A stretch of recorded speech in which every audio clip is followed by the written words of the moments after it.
breaking news today. Please subscribe and then check notification box to get all breaking news alert. Post. Breaking news out of the White House. This proves it. It seems like whenever you talk about Washington, D.C., one thing that constantly comes up is the idea of shortage. There's always a shortage of cash, shortage of personnel, and on it goes. Want to know the one thing there is no shortage of in Washington? Corruption. That flows down the halls of Congress in a never-ending supply. A great example of the kind of indecency that runs rampant on both sides of the political spectrum is how Democrats and even a Republican or two used a dossier put together on then-presidential candidate Donald Trump back in 2016 to try ending his campaign for the White House.A. Man is coming out of the shadows now, saying he acted as a go-between to keep Senator John McCain informed about the dossier, discussing how the ex-British spy who helped put the dossier together worked with others to coordinate the documents released to the FBI, Capitol Hill, and the media. Fox News has more details. My mission was essentially to be a go-between and a messenger, to tell the senator and assistants that such a dossier existed, Sir Andrew Wood told Fox News in an exclusive interview with senior executive producer Pamela K. Brown. Fox News spoke to Wood at the 2017 Halifax International Security Forum in Nova Scotia, Canada.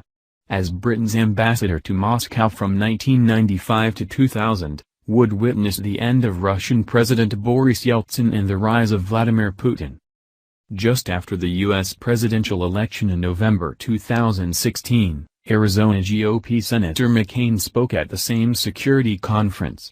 Wood says he was instructed, by former British spy Christopher Steele, to reach out to the senior Republican, whom Wood called a good man, about the unverified document.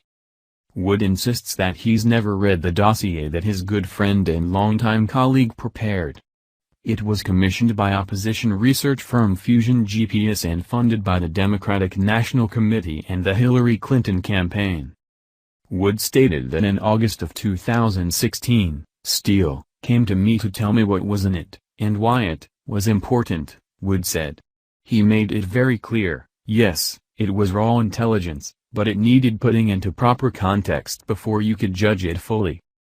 August of last year has time and again come up as an important month, seeing as how that was when the FBI began probing into possible collusion with Russia and Trump, which still hasn't produced any fruit, and was when former FBI Director James Comey announced there would be no prosecution for Hillary over her mishandling of classified information via a private email server.